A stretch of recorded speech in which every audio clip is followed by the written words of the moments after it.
Tu sais, chef, Nathalie Schrein-Yerma, La grande elle cuisinière n'est pas également. formidable qu'en cuisine. Elle est formidable aussi dans sa partie, dans le Made in France. Et là, elle met un coup de projecteur sur une profession Les formations que j'adore. d'excellence. Oui. Ah bah Ouais. oui, effectivement, tu as fait une école d'art graphique, c'est ça, ou de Ouais, design. ouais, ouais. Bah, à Reims se trouve l'école supérieure d'art et de design, l'ESSAD. C'est une très très belle école, une des plus anciennes de beaux-arts en France. Elle a été créée en 1748. Cette école que vous allez découvrir en images, elle façonne les designers de demain. Elle propose une formation très riche. Vous y étudiez tous les courants d'art, toutes les techniques de fabrication d'objets, afin d'avoir les outils nécessaires pour penser, fabriquer les objets de demain, et notamment les objets du quotidien. Et dans cette école, on a décidé très tôt d'impliquer les nouvelles technologies et surtout les entreprises. On travaille en groupe sur de vraies problématiques, de vraies demandes, ce qui leur permet de mieux appréhender la réalité de leur métier et du marché sur lequel ils vont évoluer. Et pour finir, les amis, il existe plusieurs options. Art, bien évidemment, design des objets, design culinaire ou encore le design graphique numérique. Et enfin, celui qui nous intéresse ce matin, c'est le design végétal. Qu'est-ce que les amis, ça vous intrigue? Ça ressemble à ça, un petit aperçu du design végétal. C'est pas beau ça? Regardez ces bouteilles. Des bouteilles en verre avec des plantes à l'intérieur qui ont été bien évidemment renversées. J'adore ça. Dans un appartement, dans un bureau, c'est génial. Et ça, c'est la création de Julie. Julie, venez à côté de moi. Bonjour Julie, Alors, bienvenue à Julie- Midi en France. Julie, il faut l'applaudir. Julie, elle est sortie de cette école, les SAD, avec les félicitations du jury.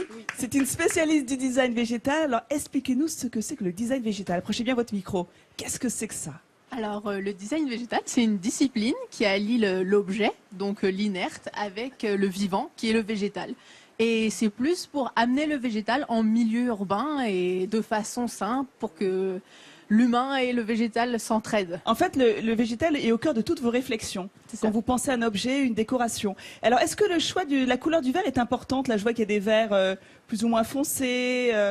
Et les plantes aussi, est-ce qu'elles peuvent toutes pousser? En fait, il faut être un super jardinier également. C'est ça, il faut avoir quelques connaissances en botanique. Et pour le verre, comme ce sont des bouteilles qui ont déjà eu une vie avant, elles sont recyclées et coupées par un maître verrier. Donc, c'est éco-responsable. C'est ça. Et la couleur est importante pour pas griller les racines à l'intérieur.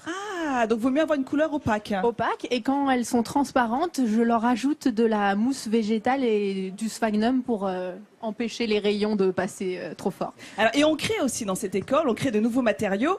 Attention, un matériau qui va changer votre vie, les amis, l'hypertufa. Ah oui, je connais. Ah, venez avec moi, Julie. Ouais, je connais. L'hypertufa. Dans Goldorak, quand il demandait les Entre super nous. pouvoirs, il disait Mais non. Hyper-Tufa. Non, c'est Non ça l'hypertufa. Ah bon. Expliquez-nous ce que c'est. C'est pas de la pierre alors? Non, c'est pas de la pierre. Ça, c'est génial. Alors en Tu vas fait, voir. c'est un matériau minéral végétal. C'est un mélange de tourbe, de ciment et de sable.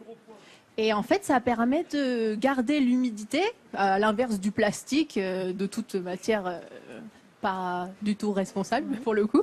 Et en fait, ça permet d'être moulé, sculpté sur mesure. Alors, moulé et sculpté, donc vous faites de belles créations. Vous avez dit garder l'humidité, ça c'est très important. Imagine que tu pars en vacances, Églantine, et tu oublies de... t'arroses tes plantes, mais tu pars plus longtemps que prévu. Eh bien, ce matériau-là va retenir l'eau, irriguer Absorbe. tranquillement C'est ça. vos plantes Au fur et à mesure. au fur et à mesure. Et Alors- quand tu rentres, ta plante est toujours là. Moi, je voulais faire réagir Thierry parce que vous dites que c'est une façon d'humaniser un peu nos villes. Vous avez beaucoup écrit sur la déshumanisation du travail. Il en faudrait peut-être un peu plus dans nos bureaux. Donc, c'est vrai. De Exactement. Goldorak. Ah oui, absolument. Puis en plus, si c'est en plus éco-responsable, en plus ça prend pas mal de place, c'est bien.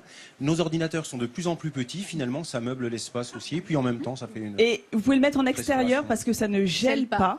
Ça, c'est important. C'est très léger. Vous pouvez même faire des petites créations et les accrocher au mur. C'est ça. Mais d'où vous C'est vient léger, cette passion ça. Oui, non, c'est léger. Alors là, c'est la c'est terre hein, et un peu de ciment. Puis bon, là, c'est une jardinière. Mais on peut faire des créations bien plus légères. Bah, c'est une façon de faire du sport à midi en France. Hein. Voilà. Moi, Julie, quand je suis parti en vacances la dernière fois, j'ai pris des bouteilles en plastique, des bouteilles d'eau. J'ai juste fait un tout petit trou dans le bouchon et je l'ai planté dans la terre. C'est bien de faire ça, non? Ouh, c'est une bonne idée. Enfin, disons que c'est un peu ce qui préfigure tout le travail qui est fait de garder de l'humidité sans évidemment faire mourir les plantes et sans gâcher trop d'eau, quoi. C'est ça. Alors, dernière petite question. D'où vient cette passion pour le design végétal?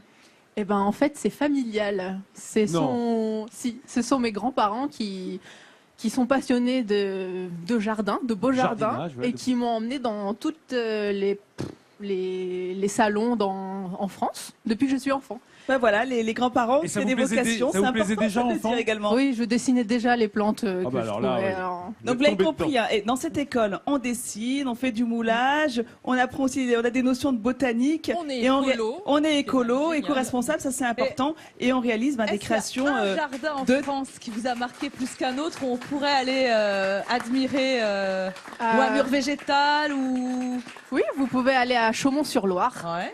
où il y a le Un autre Festival des Chaumont. jardins. Le festival des Des jardins, jardins. très joli, c'est vrai. Et- C'est à peu près au mois de mai, je crois, mai-juin, Euh, non Mai, juin, juillet, Ouais, septembre, ouais. octobre. Il Et sait de quoi. à Saint-Jean-de-Bourgard aussi. Et c'est en joli, Essonne. très beau. Saint-Jean-de-Bourgard, Ouais. la Bourdessière, qui est le conservatoire de la La tomate. le prince jardinier que nous avons eu quand nous étions à C'est ça. Blois, dans Midi Ben, en merci France. beaucoup pour ces bonnes adresses et surtout restez avec nous tout à l'heure pour la recette du chef.